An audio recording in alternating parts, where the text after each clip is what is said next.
It wasn't like that at your house. I was. It's always funny every Wednesday night that Bill and did you guys ride together? Okay, all right, that's good. I feel better about it then. Okay. Oh, did you? Okay, yeah. Bill and Michelle always sit way apart, and maybe that's why their marriage is so successful. They know when to keep the distance. I'm just kidding with them. Holly said her husband stays home and she's here, so that makes their marriage successful. We're being very facetious and silly when we say that. We don't really mean that. But we're grateful that you are here again in spite of the weather. And I wanted to give Brother Tom Hardy just a few moments to talk about the blood drive that's coming up in October, October the 11th. And so, Brother Tom, the floor is yours. Okay, thank you. We do have one coming up, a blood drive, like Brother Bill. Bill. Thanks. I forget my own name, so it's okay. It's set up for October the 11th, so if you would please put your name down for that period of time, and we can really use your blood and or your participation in these things. Basically, it's going to be here at Pinecrest, just like always.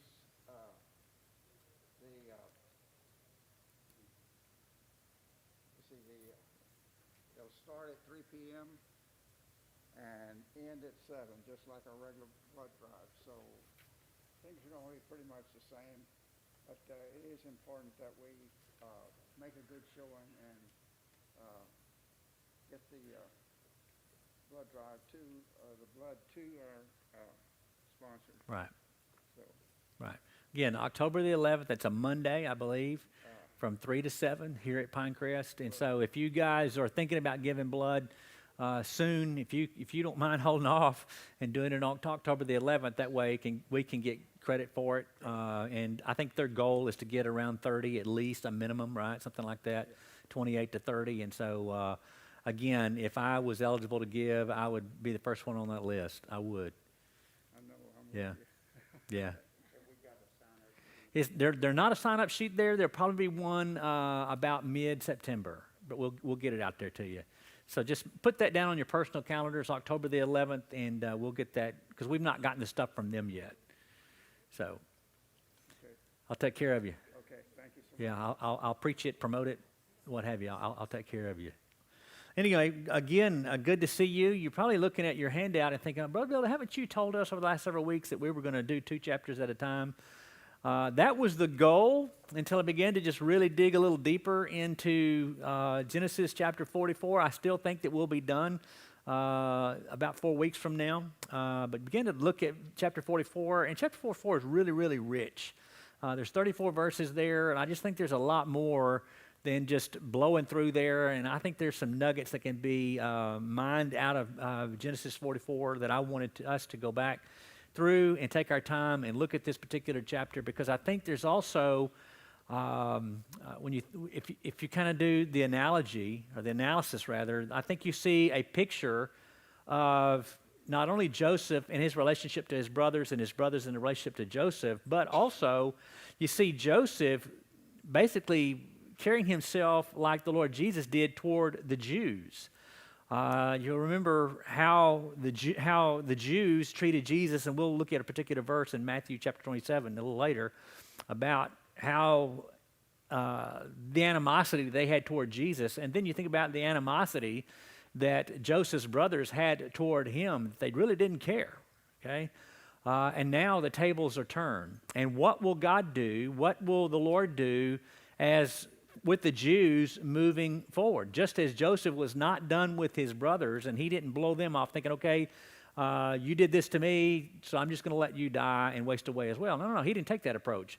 Well, what is the Lord and what is God's approach toward the Jews? So when you think about the purpose of the tribulation, and what's the purpose of the tribulation? Is to turn Israel back to himself. Okay, so as we've been preaching through the book of Romans, and we'll continue Romans chapter 10 this coming Sunday, Sunday night rather, then we'll look at God's not done with the Jews. And I think you're going to see kind of a picture of that here in Genesis chapter 44. Now, if you have been with us and were with us last week, then you'll be reminded of where we are in this story.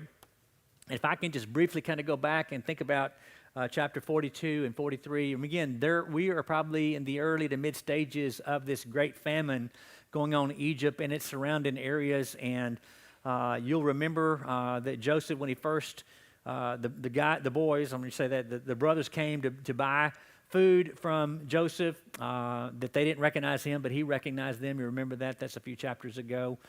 And then he sent them back, and he said, the next time you come, make sure you bring your brother with you. Because remember that? They've got Simeon.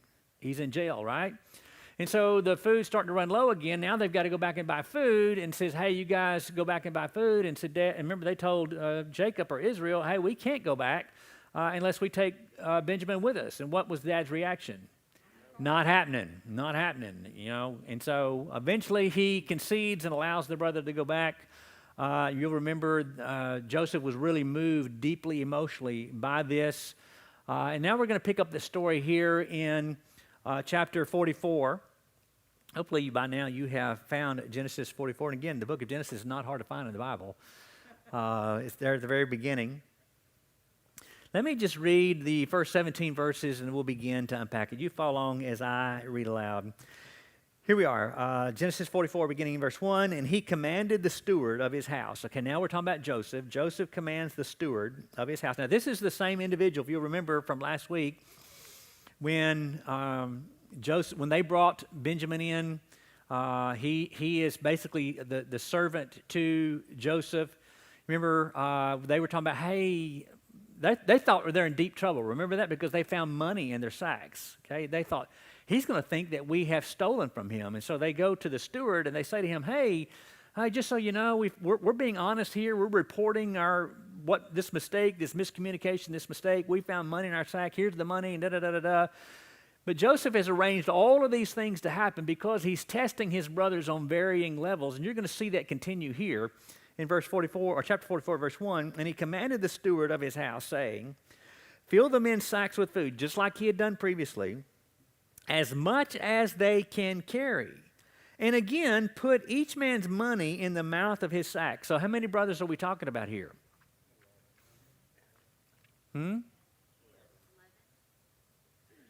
Some say 10, some say 11. Well, Simeon's in jail.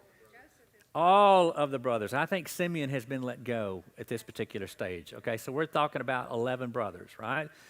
So he fills their sacks with money. Okay, verse 2, now it gets very interesting because Joseph now tells his steward, he said, no, don't fill up their sacks with food, but also put each of their money in each of their sacks. Verse 2, and also put my cup, the silver cup, in the mouth of the sack of the youngest. Who would that be? Benjamin. That would be Benjamin, and his grain money. So all of them are carrying exactly the same thing with the exception of Benjamin. He's carrying his grain full of food. He's carrying his money. But he's also carrying the sacred cup, if you will, the goblet, if you will, of Joseph. And I'm going to talk about that when we come back and unpack this in a moment, why that is so important. So the steward did according to the word of Joseph that Joseph had spoken. Verse 3. As soon as the morning dawned, the men were sent away, they and their donkeys. And when they had gone out of the city and were not yet far off, so get this picture. So they're being sent out of the city. Okay, they're going back to Dad with the food, thinking, man, we survived this ordeal. Look what happens. He tells his steward, he said, I tell you what I want you to do. Get up, follow the men, and when you overtake them, that is when you catch up to them, here's what I want you to say to them. Say these words. Why have you repaid evil for good? Is not this the one from which my Lord drinks, and with which indeed he practices divination? I'll talk about what that means in a moment. You have done evil in so doing, okay? He's not yet told the brothers this. This is what Joseph is telling them to say to them, okay? Verse 6, look what happens. So he does what he's told to do. So he overtook them, and he spoke to them these same words. And they said to him, why does my Lord say these words? Far be it from us that your servant should do such a thing. Look, we brought back to you from the land of Canaan the money which we found in the mouth of our sacks. How then could we steal silver or gold from your Lord's house? With whomever of our servants it is found, mark this. What did they say? Let him die. Now, we'll come back and talk about this. I don't want to get ahead of myself, but I want you to be thinking about this. Why on earth would they make an oath like that? Don't answer out now. Some of you probably already know the answer to that. Why on earth would they make an announcement like that, hey, whoever's sack it's found in, let that person die? Why would they make that oath? We'll come back to it. And we will also be my Lord's slaves. So you can just put a star by that verse, because I think this is a very significant verse in that they are making promises that didn't realize they were going to be forced to keep. Verse 10, and he said, now also let it be according to your words. Now this is the steward talking. He says, okay, you've made this oath. Well, now let it be according to your words. He with whom it is found shall be my slave, and you shall be blameless. Then each man, think about this, speedily let down his sack. They're excited. They're honored to open their sacks. You know why? Because they're expecting you're not going to find anything. You got nothing on us. So then each man speedily let down his sack to the ground, and each one opened his sack. So he searched and began from the oldest and left off with the youngest. And then mark this. The cup was found in Benjamin's sack. And again, don't answer out loud, but why is this a major problem? You'll remember why this is a major problem. Not only because of the oath they made, but also the promise they made to Daddy. Remember that? Verse 13. Then they tore their clothes. Each man loaded his donkey and returned to the city. So Judah and his brothers came to Joseph's house, and he was still there, and they fell down before him on the ground. And Joseph said to them, what deed is this you have done? Did you not know that such a man as I certainly practiced divination? And then look who speaks up. Mark it. Then Judah said, what shall we say to my Lord? What shall we speak? Or how shall we clear ourselves? God has found out the iniquity of your servants here. We are my Lord's slaves, both we and he also with whom the cup was found. But he said, far be it from me that I should do so. The man in whose hand the cup was found, he shall be my slave. And as for you, this is Joseph responding to what Judah just said, but as for you, go up in peace to your father. Well, let's look at these verses. We're going to look all the way through verse 34 tonight. And I want you to think with me, first of all, in verses 1, 2, and 3, think with me very briefly about what I'm going to call the conspiracy. The conspiracy. Now, you'll be reminded, if you'll think back a few chapters, I think it was chapter 37, I believe it was chapter 37, when Joseph, no, it was way before then. No, it was chapter 37, yeah. Joseph had those two dreams, remember that. And the brothers conspired against Joseph, remember that? Now, when you think about how they conspired against Joseph, was it for good or was it for bad? I think we would all agree that it was bad, because remember their initial intention was, hey, here comes the dreamer. How about we make his dream a nightmare? Remember that? They didn't, not literally that, but you get the idea what they were saying. And so they're saying, you know what, let's get rid of him. Their initial thing that they wanted to do, what did they want to do? They wanted to kill him. Remember that? So they conspired to kill him. And then cooler heads or wiser heads got together and thinking, no, we can't do that. You know, after all, he is our brother. But if we're going to do something to him, why don't we just make a little money off it? Let's profit off of him. Remember that? They ended up selling him into slavery to a bunch of Ishmaelites who again sold him into slavery once they got to Egypt, and he became part of the slaves of Potiphar. And they went back to Dad and basically convinced their dad that Joseph was dead. So they conspired against Joseph for evil. Well, look at what Joseph's going to do to them. Joseph's now going to conspire to them. And if you've ever read the story or read this story and what Joseph's doing in relation to his brothers, by the way, has he done anything evil to them yet? No, not at all. And so Joseph is conspiring against them not for evil, but for good. Okay? They conspired against Joseph in a manner of hate because they despised him. They certainly despised the very thought of him even suggesting that one day that they would bow down and serve him. But now, in turn, he is working in some things in their lives about good, okay? Things that they think that's not very pleasant to them, from the fact that he put the grain in their sacks before and then put their money in there and making them think that they had stolen it. Remember when they came back to give it back, did he treat them badly? Not at all. He treated them like kings. You know, he prepared a feast for them, the whole 9 yards, right?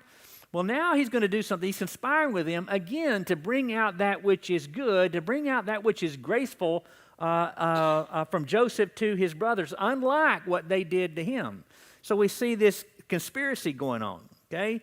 Now, what does he do in this conspiracy? What is it that he's trying to see? What is it he's trying to discover about his brothers? The very first thing I think he deals with in verse 1 is their greed.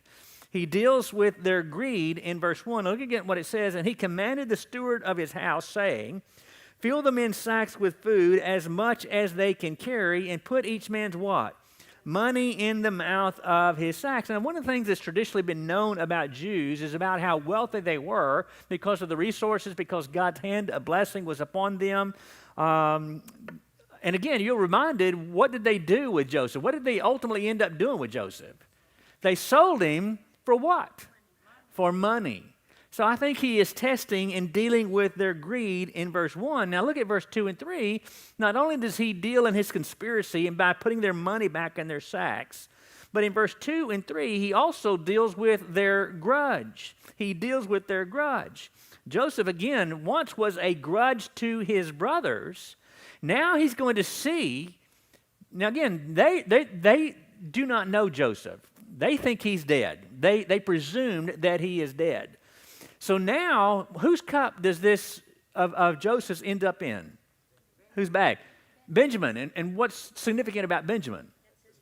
That's his true blood brother. Okay, the other ones would be half brothers, but he's also the youngest. Okay, he's the last living one that's connected to Rachel. So this is the reason why he has it put in Benjamin's sack, because I think what he's going to do is and we'll see this a little bit later, he is going to test whether or not, are they going to, you got rid of me because you didn't want to bow down to me, because you thought I was a dreamer, you got rid of me because I was dad's favorite.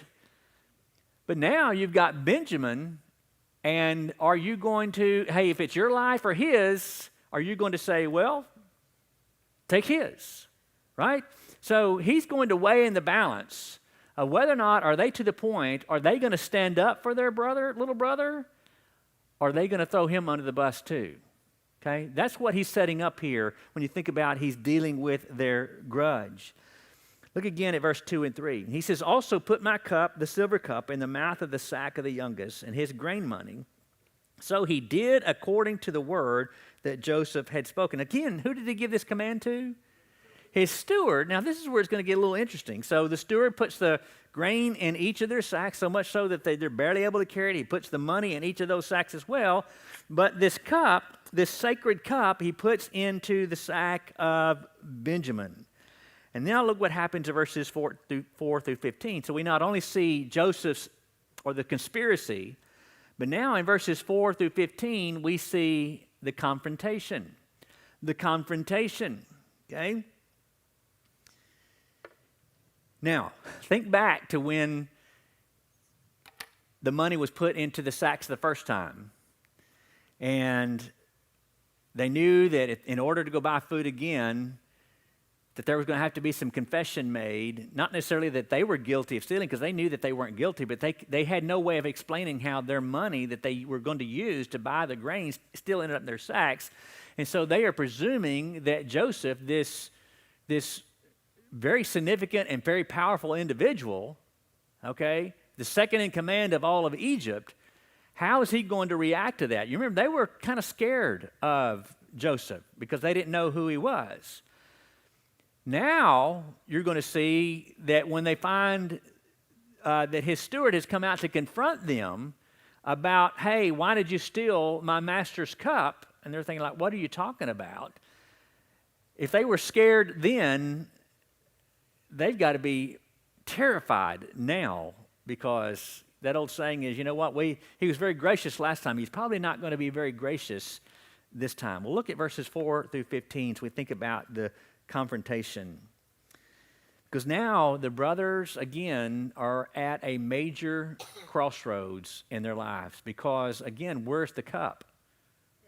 It's in Benjamin's sack, okay? And so what's the story with that? So are they going to say, again, they make the off, hey, whoever's sack it's in, that guy's worthy of death, let him die. But this is not just any of the brothers. It's Benjamin. It is someone that they had already promised, hey, Dad, we're going to take care of him. We will bring him back to you. Okay, watch this. Verse 4. Now, when they had gone out of the city and were not yet far off, Joseph now says to his steward, now keep in mind, put yourself in the steward's mindset. He's already being told, hey, put their food in their sack, put the money in their sack, and then to the youngest one, I want you to put my diviner's cup. Okay. All right, now that they're gone, here's what I want you to do. I want you to get up and I want you to pursue those men. And when you have caught up to them, here's what I want you to say to them. Why have you repaid evil for good? Is not this the one from whom my Lord drinks, and with which he indeed practiced divination? You have done evil in so doing. And so I'm thinking in the line of the steward going, but didn't you tell me to do that? So now you want me to go to confront them and make it sound like they stole it, but didn't you tell me to do that? And then again, maybe he is such a faithful and loyal steward, that's probably the case, whatever you say, I'm going to do, right? Now let's just pause here in verse 5 and talk about this cup that's used to practice divination. When you think about this is, you think about that word divination, it's really a form of witchcraft. Now let me pause here and say this to you. I don't believe for a second that Joseph practiced this kind of thing. I think this was more traditional in the lines of the Egyptians. And to kind of put it in perspective, what would they do with this cup? They thought that this cup would be very, almost like a Ouija board, for lack of better ways of putting it. You know, you would set it on a table and you would either throw silver or gold in it. You know, it's kind of like, y'all remember the Magic 8 Ball? Is that what it was called? You would shake it up. And it was funny, it would always say what I wanted it to say. You know why? Because I'd keep asking until it told me what I wanted to see, right? Y'all remember those? Am I the only one? Surely I'm not that old. Man, I am. Yeah, but anyway, you know how it is. And so that they had these kind of things. They were very superstitious, and they would have these cups, and they would either throw silver and gold in there, and depending on how the coin landed or how the chalice or whatever it would be called would ring out, it would be an answer to what it is that they were seeking. And sometimes they would take it and fill it with warm water, and they would set it out in the sun, and depending on what kind of shadow it cast, in fact, this is where the idea of reading the tea leaves, this is where that idea came from. Putting the tea leaves in the hot water, and depending on what kind of shadow it cast, would give you an answer to whatever you're seeking. Again, Scripture's given us this, but I don't believe in my heart at all that Joseph practiced that kind of superstition, because I believe he had faith in the one true God. And I'll just say this to you: we shouldn't be practicing that kind of stuff either. I don't read horoscopes. Or anything like that. I don't believe in that stuff. I believe that God's got my future in his hand. I don't have to read what somebody's reading, the stars and the moons and all that. I don't believe any of that garbage. And all of God's people said, amen. I hope that you are not either. Stay away from that stuff, because I do believe it is absolutely satanic. Okay? And the palm readers and things of that nature. Say that again? I said, and I was preaching along those lines one time. Miss Julia, we're going to blame her for this because she's got me chasing this rabbit. I was preaching one time, and I brought up the idea of horoscopes, and I said in a sermon, and I was joking, and this lady really reamed me out about it because she said, I thought you were a studious person. I thought you were well-read and that you would know better than that. Here's what I said. I said, it's called horoscope for a reason. When you think about horror, that being scary, and you think about scope being range of view, and so a horoscope is a scary range of view. That's what it means, which I obviously knew that's not what the word horoscope means. I was trying to be funny when I said it, but anyway, she jumped my case about it, and very quickly after the service let me know what the word horoscope means, and so I'm, all right, fine. Huh? No, not this lady. No, not this lady. She had a doctor's degree, and so she was a professor. Okay, she was an English teacher, and so yeah. But I got more on her good side because I let her proofread my papers that I submitted in college and so in seminary. Anyway, get back to this. So again, I don't think at all that Joseph practiced the divination. I think this is just recording as an illustration for us, okay? So now we come to verse 6, and now we see the actual confrontation. So he overtook them, and he spoke to them these same words, and they said to him, hey, what are you saying to us? So he's told them, he's asking them, he's making this accusation toward them, and they respond, look, like, what are you talking about? Why would we do such a thing? We would never do something like that. In fact, here's proof why we wouldn't do a thing like that, because verse 8 he says, but look, we brought to you from the land of Canaan the money. Look, you could have very easily have said that we were dishonest people, but just how honest we are, we confessed to you that we found the money in our sacks, and so we were being honest, bringing the money back to you to let you know that we didn't do that. And he goes on to say in the little part of verse 8, he says, how then could we steal silver and gold from your Lord's house? Why would we do such a thing? And then they make the oath. There's an old saying is, be careful what you promise. Here's the oath. With whomever of your servants it is found, let him die, and the rest of us will be my Lord's slaves. Now let me ask you something. I asked this question about reading a while ago. Why in the world would they make an oath like this? Arrogance. What else? Exactly, because they knew that they didn't do that, right? They knew, or at least they knew that if anybody's going to do that, it's not going to be us. There's no way you're going to find that chalice. No way you're going to find your Lord's cup in our sack. It may be missing, but it's not our fault, okay? So they're making this oath because they know it's not going to be found. At least they didn't think it would. Look at verse 10. Now he said also, let it be according to your words. This is the steward talking again. He with whom it is found shall be my slave, and you shall be blameless. In other words, now the steward is kind of changing their promise. They're saying, okay, if it's found on any one of us, let that person die. And then we're so confident that you're not going to find it. If you do find it, let that person die. But the rest of us will commit to being your slaves for life. But the steward says, no, I'm not going to receive that. Whoever the cup is found is going to be the slave. The rest of you will be free to go. And again, they feel pretty confident. So how do you know why they're confident? Look at verse 11. Very quickly, they grab their sacks, they rip them open, or they open them up. They're very excited to open them up. And they begin from the oldest all the way down to the youngest. Here's what it says in verse 12. So he searched, he began with the oldest and left off with the youngest. And don't you know that as each one goes by, he goes from the oldest. See, told you. See, told you. See, I told you. See, I told you. And I'm sure old Benjamin, when he opened his, see, I told you. Right? Can't you just, y'all have to forgive me. I get these visuals. But they were finding the money in those sacks. Yeah, and there's not much talk about that, is there? At least yet. Because again, what's he asking? He's come to look for that cup. Stay with me. Verse 12 says, and so he searched and began with the oldest and left off with the youngest, and the cup was found in Benjamin's sack. Now, why would they react like they did in verse 13? Verse 13 says, and then they tore their clothes, and each man loaded his donkey and returned to the city. Because they promised their father they'd bring Benjamin. They promised they would bring Benjamin back. I think that they would have been just fine had that cup been in any other person's sack. But it couldn't be Benjamin. Not just because of Benjamin, but because of who Benjamin was.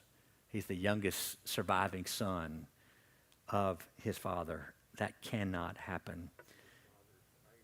Yeah, and again, the boys, I say, boys, these are grown men by now. They're at a crossroads in life, because if you go back to Joseph's day, if the situation was back in Joseph's day when he was a boy and they've been confronted with the same thing, they would say, take him, right? We're not going to miss him. But this, Benjamin, is a whole different deal. So they tear their clothes, they're upset, they're thinking, oh my, what have we promised? We can't take it back. Now look at verse 14 and 15 as we continue to think about this confrontation. What is Joseph doing here? Again, I believe that he is making them to see and come to face to the fact that they are no longer calling the shots. Okay, look at it. So Joseph, or verse 14, so Judah and his brothers came to Joseph's house, and he was still there, and what did they do? Now, what did they say that they would never do? That they would never fall down before him. Now, look at what Joseph does. Now, why would Joseph even bother asking this question? Because is Joseph not aware of what happened? Of course he is, because he's the one that gave the orders for it to happen. Look at what Joseph says to them. And Joseph said to them, what deed is this you have done? Did you not know that such a man as I can certainly practice divination? Do you know? And again, you think about how they reacted the last time they stood before him when they realized that there was money in their sack. They were scared to death at that particular time. Now they've got they're in over a barrel, so to speak, or they're in a barrel over a cliff, and they're thinking, there's no getting out of this. This guy can do some really, really bad stuff to us. Again, they don't know who Joseph is. And Joseph's reminding them, okay, I don't think he's tooting his own horn here. I think he's reminding them and bringing some humility in their lives that, you know what, you guys once thought you called the shots, but you're no longer calling the shots. And I mentioned this by way of introduction a while ago, and I think it just if I can pause here just for a little bit. You think about the Jews when Jesus came. They rejected Jesus as the Messiah King because he was not anything like they were expecting. They were expecting a Messiah King to come in and to overthrow the Roman Empire. In other words, kick some tail and take some names, if I could say that in church. That's what they were expecting Jesus to do. And when Jesus didn't do that, they rejected him as Messiah King. But what about today? And what we read in Scripture and what they know about Scripture, you think, man, finally, the blinders would fall off from their eyes. But how do they still look at Jesus today? Basically the same way, right? They haven't. Their mindset has not really changed at all. In fact, I want you to see just how much hatred they had toward Jesus. Go back to Matthew chapter 27. Let me just share this with you, and we're going to move on. I promise. Time's getting away from me. Matthew chapter 27. Remember when Jesus is before Pilate, and Pilate says, hey, I find no fault in him. What do you want me to do? And I want you to see what they say. In Matthew 27, I believe it's verse 25. If it's wrong, I'll blame Sam Ashworth. I'm kidding, Sam. Sam says he's got big shoulders. Actually, let me go back to verse 22. This is Matthew 27:22. You there? Say I'm there. Okay, so in verse 21, he says, the governor answered and said to them, hey, which of the two do you want to release to you? And he was not expecting them to say Barabbas at all. It's kind of like that same oath that the boys made to the steward, like, hey, if the one whose sack whose cup's found in there, let that person die. I think Pilate made this statement, hey, who do you want me to release to you, Jesus or Barabbas? I think he was fully expecting, hey, release to us Jesus. We don't want Barabbas back on the street. Verse 22, and Pilate said to them, what then shall I do with Jesus? Now, listen to this. What shall I do with Jesus who is called Christ? And what do they holler out? Let him be crucified. And if that's not bad enough, it gets worse. Then the governor said, why? What evil has he done? But they cried out all the more again. What? Let him be crucified. Now stay with me. Verse 24. When Pilate saw that he could not prevail at all, but rather that a tumult was rising, that a riot was getting ready to happen, he took water and washed his hands before the multitude. And here's what Pilate declares about himself. I am innocent of what? The blood of this just person, you see to it. And then I want you to see what they say in response to that. Is this not loaded? Look at verse 25. They have such animosity toward Jesus, they make this declaration. Again, be careful what you promise. Remember what the boy said to the steward? The one whose sack the cup is found, let him die. And what did they say? Then all the people answered and said, read it with me, his blood be on us and on our children. Be careful what you say. And verse 26 says they released Barabbas, and when he was scourged, he delivered him to be crucified. Now here's the point. Jesus is coming back one day. The Great Tribulation is quickly approaching. Somebody asked me, I can't remember if it was somebody, I think it was somebody outside the church. Matter of fact, I know it was, asked me if we were in the tribulation period right now. I do not believe that we are in the tribulation period. Now, if you know me and my eschatology at all, I do not believe that we are going to go through the tribulation period. I believe that we are going to be raptured out of here. You say, well, the word rapture doesn't appear anywhere in the Bible. Well, the principle is talking about being caught up. The Bible says the dead in Christ shall rise again, or those being caught up together. You think about Revelation chapter 4, and I'm not going to get into all of this, just to give you the premise here. Revelation chapter 4, when John is writing the book of Revelation, he makes this statement. He says, and I was caught up into heaven. I think that's where you hear, and in fact, if you come to the Revelation chapter 3, you hear this statement. It says, and he that hath ears, let him hear what the Spirit says to the churches. After the end of Revelation chapter 3, never again do you even hear the church mentioned outside of heaven. Beginning in chapter 4, going forward, when you see this scene in heaven, this scene on earth, this scene on earth, and this scene in heaven, every time the church is talked about is in heaven. Okay? Now, these are my own personal convictions. If you disagree with that, then that's fine. I'm not going to play Bible ping pong with you about that. But let's just say in the event that my belief, and maybe some of those that believe that we're going to be raptured, let's just say that we misunderstood and that we were wrong. Okay?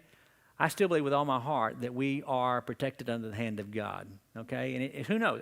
Obviously, if you're truly being born again, it will cost you your life during the tribulation period, because there's going to come a day when you can't buy and sell without the mark of the beast. Those who have truly been saved will not take the mark of the beast.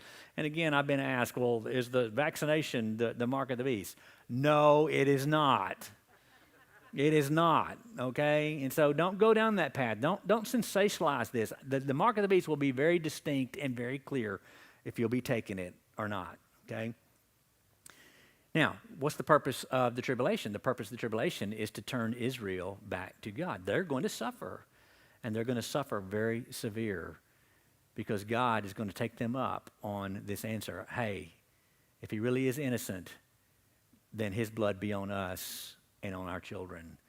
Well, you're going to see that being carried out in the tribulation period. We'll go back to our study in Genesis chapter 4. I apologize for getting off on that, but I wanted you to see that there is some similarities here in what Joseph is doing with his brothers and what Jesus and God will do in relationship to his people, the Jews. And again, what's the purpose of that? To punish them? No. To turn them. Okay? And so that leads me to the third and final point. Not only the conspiracy and the confrontation, but now I want you to see the confession. And what I mean by that is, beginning in verse 16, really, all the way through verse 34, you have Judah. He is the spokesman of the family. God's really done a work for him.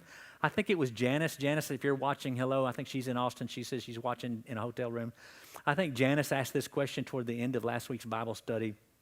She mentioned, did the brothers or did Joseph or did even Judah know that it would be through his line through which Jesus would come? Well, think about where Judah has been in this particular page. Now, if he comes to this realization at this particular point, I don't know. But I think that you and I are beginning to get that inclination that it will be through the line of Judah for which the Lord Jesus, the Messiah King, would come, because he's the one who speaks up. And look at what he says in verse 16. Then Judah said, what shall we say to my Lord?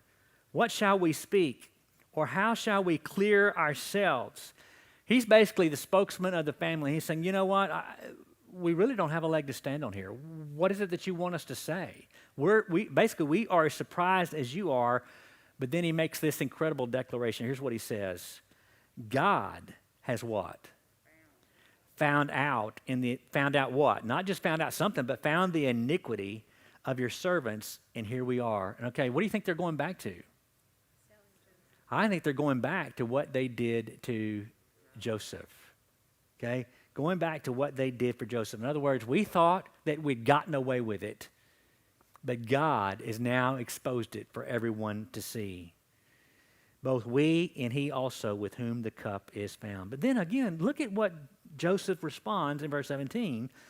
But he said, far be it from me. Okay, so they're basically saying, I tell you what, we're all going to be your slaves. But Joseph says, far be it from me that I should do so. The man in whose hand the cup was found, he shall be my slave. And again, who would that be? Again, what's the significance of that? The youngest, and again, the one that they promised that they would take back to their dad. But as for you, go up in peace to your father. Now, how do you think the brother's going to react to that? They can probably think, they had this option. Joey, we love you, buddy. But you obviously did something you shouldn't have done. As our mama said, you made your bed, now lie in it. I don't know. I think they would probably rather be slaves than go tell their father they don't have this. I think so too, and you've obviously read this story because that's exactly the approach they're going to take, and they're thinking, you don't understand. We can't go home without him. Watch this, beginning in verse 18. In fact, verse 18 through 34 is one long confession, one long prayer, for lack of a better way of putting it, one long plea to Benjamin. Judah does the bulk of the speaking here. Here's what he says. Look at this. This powerful stuff. Then Judah came near to him and said, O my Lord, please let your servant speak a word in my Lord's hearing, and do not let your anger burn against your servant, for you are even like Pharaoh. He's acknowledging the power that Joseph has. Do you see the humility here? He's testing them to see, are they still the cocky young whippersnappers that they were? Or are they willing to save their own skin by selling out their younger brother, where they're thinking, you know what, no skin off our back? No. He's now seeing, don't you know that this touches the heart of Joseph? Seeing this radical change take place in the lives of his own brother, that, hey, they're not willing to stop their brother. They're standing up for him. Verse 19. He says, and my Lord asked his servant, saying, have you a father? He said, you remember the last time that we came here? Or the very first time that we saw you? You asked about our dad. Remember that? Well, let me just give you a little background history on what's happened. Verse 20. And we said to my Lord, this is that if we told you that we do indeed have a father. We told you that he was also up in age, he was an old man. We also told you that he has a child of his old age, talking about Benjamin. He said, who is young. But he said his brother, that is, he calls the brother of Benjamin dead, okay? They assume that he's dead.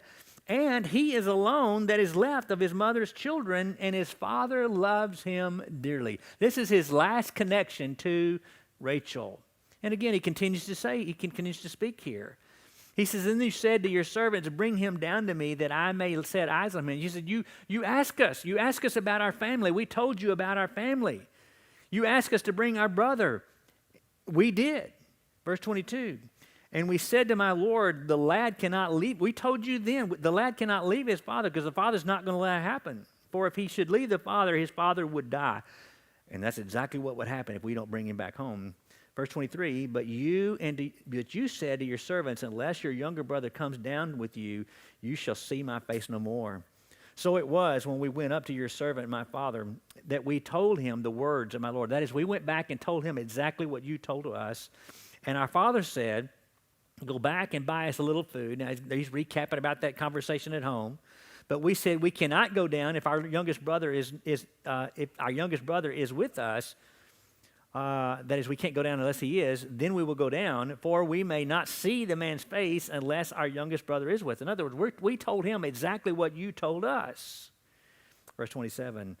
Then your servant, my father, said to us, you know that my wife bore me 2 sons.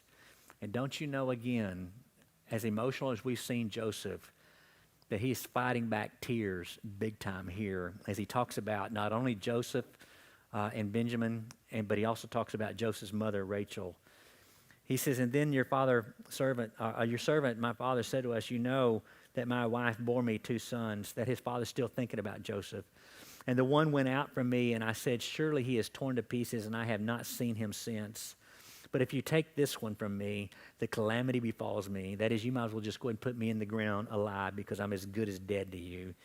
You shall bring me down my gray hair with sorrow to the grave.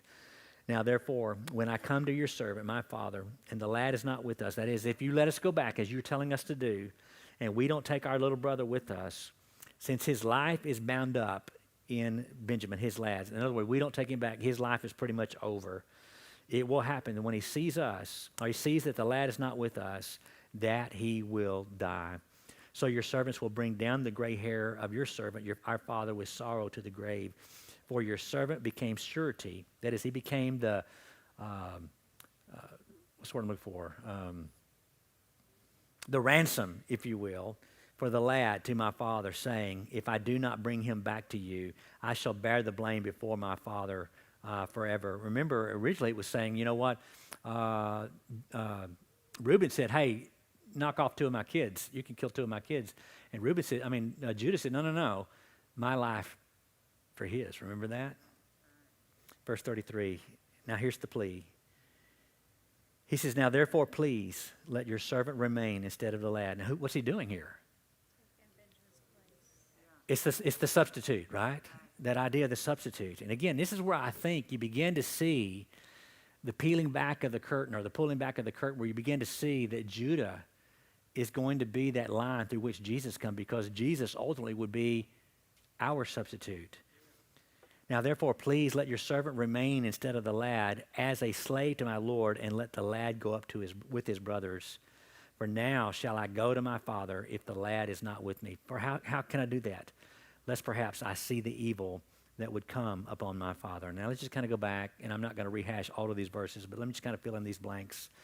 What is Judah doing in this great, when I say confession, I'm not talking about admitting to something, but I'm talking proclaiming something. Okay, he's making this great confession, or this profession of a statement here. Okay, in verse 18, I think you see an appeal for the patience of Joseph. Again, what does he say? He recognizes who Joseph is. He acknowledges Joseph's position and his power over them and what he's capable of doing. Okay, and you saw that when they first came back to the palace of Joseph, what did they all do? They all fell down on their face before him. This is what he means in verse 18 when he says, oh, my Lord, please let your servant speak a word. Again, he's asking permission to enter into the presence of Joseph here, because, again, he doesn't know who he is. And so he's acknowledging the authority of Joseph over them. Okay, so he's appealing to the patience of Joseph. Hey, bear with me while I make my appeal to you. And then verses 19 to 23, we see an appeal to the purposes of Joseph. Now, what does that mean by that? In verses 19 through 23, he's reminding Joseph of what Joseph did to them the last time they were there. Remember that? And again, I think Joseph must have been touched in his heart as these boys are expressing gratitude for what their brother had previously done for them, right? In the past, they would have probably said, well, you owe it to us because you're our little brother. Now, they see the roles are reversed. Look at it. He says, my Lord asked his servant, saying, he said, do you not remember you asking about our family, and that we were very upfront with you about who we are and our background, and how kind you were toward us? And in verses 24 through 31, he appeals for pity from Joseph. He's basically throwing himself at the mercy of Joseph in verses 24 through 31, where he talks about, hey, we've got an aging father. We've got this little brother. He's the last connection to his own mother, along with our brother that is now deceased. Okay, and our father still grieves even to this day of the loss of Joseph. Now, think about this. When was the last time we think about the Jews in relationship to Jesus? But let me ask you this, kind of make it more personal in application. When was the last time that you and I acknowledge the grief that the Father had when Jesus died on the cross? Do you think the Father grieved when Jesus died on the cross? Yeah, the Bible talks about the Father, that God turned his back because he could not look upon sin, all the sin of the world. He who knew no sin became sin that you and I might be made the righteousness of God. I'm wondering, because he's appealing to, hey, how grieved the Father would be, or how grieved the Father was about what happened to Joseph, and how much more grieved he would be if they don't bring Benjamin back. And so I'm oftentimes thinking, God, forgive me for those times that I don't acknowledge the grief that you had, the sorrow that you had when your son, your only son, died on the cross for us.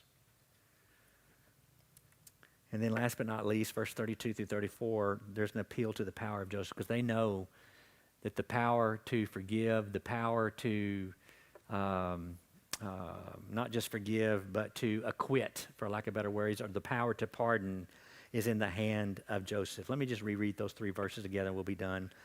He says, for your servant became a ransom, if you will, for the lad. He's talking about Judah. Remember, Judah made that promise to his dad.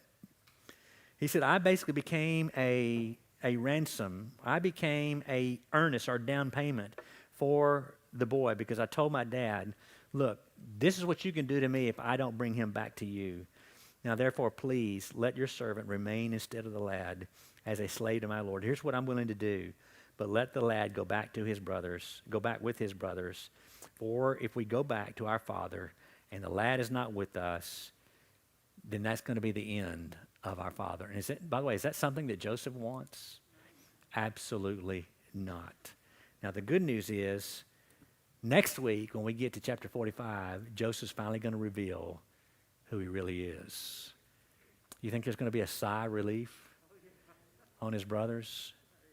So I challenge you to read ahead. Some of you know you already have done that. How do you think they're going to react? They're going to think, Joseph, it was you all this time? No. You think they're going to be acting like that? No. I think suddenly they're going to remember, oh my, that dream that our little brother had has come true. Yeah. Questions or comment about chapter 44? Anything that you picked up that maybe I missed? The oldest brother, Reuben, should have been the one speaking up in normal respect at that. Absolutely. Judah wasn't even the second oldest. Mm-mm. Not sure quite how far down. I think he was number 4, wasn't he? Yeah, I think so. And I just wonder why he is the one who spoke up, but God was going to use him to come down. I think this is part of the providential hand of God and the mark that God had on Judah's life. Again, Judah wasn't perfect. Y'all know the story about Judah. He messed up many, many times. And the good news is you and I are not perfect, but what God did for Judah, God can do through us too. But Judah, I think that you've seen come full circle back to thinking, you know what? Somebody's got to do it. I'm going to do it. I think the way Joseph dealt with his brothers, it was grace, but he did some specific things that are difficult for Oh, yeah. people to understand. Oh, yeah. And that's the way God works in our lives. It's with grace, but we don't always understand it when it's unfolding. Yeah. Let me recap what Susan just said. She's talking about looking at what Joseph did to his brothers, how he handled his brothers. I don't think there's any question, because we've read the story, that, again, when you first look at it, you're thinking, man, what a harsh thing to do. But no, this was all an act of grace from the very first encounter all the way to the very last encounter. When you come to chapter 50, at the last verse, or the next to the last verse, when he says, what you meant for evil, God meant for good. Okay, so again, you see grace. And she's relating it, and I think she is absolutely spot on, that in the same way God is with us. God always extends us grace, and not that you and I have to do something to attain that grace, but there's hardships that we have to go through in life in order, I think, for us to really appreciate grace. I think it brings about repentance as well. No question. The Bible says it's the goodness of God that what? Brings us to repentance. Yeah, and so if God just gives us, and like what I see in a lot of parenting today, the kids no longer are grateful for what their parents do for them. They demand it or they expect it. And so when God gives us grace, we're thinking, and there's we never pay for grace, because if we ever pay for grace, then it stops being grace. But there's hardships that we must go through go through in life in order for us to appreciate grace and mercy. Because if all God did was throw mercy and grace on us all the time, and He does, and it comes, I'm talking out of both sides of my mouth. I don't mean to. I'm trying to get to where you understand that if all He did was just continue to bestow blessings on us, there's where I'm going, and not allow hardship to come in our lives, then we begin to say, well, God, you owe me. We're your children. You owe us blessing. That's exactly, we're entitled. Well, the fact of the matter is none of us are entitled. We're not even entitled to God's grace. God gives us that because we don't deserve it, but He's faithful to do it. And how sad it is when we don't extend grace to one another. Let me take the knife out of my own bag. Yeah. Why should we forgive?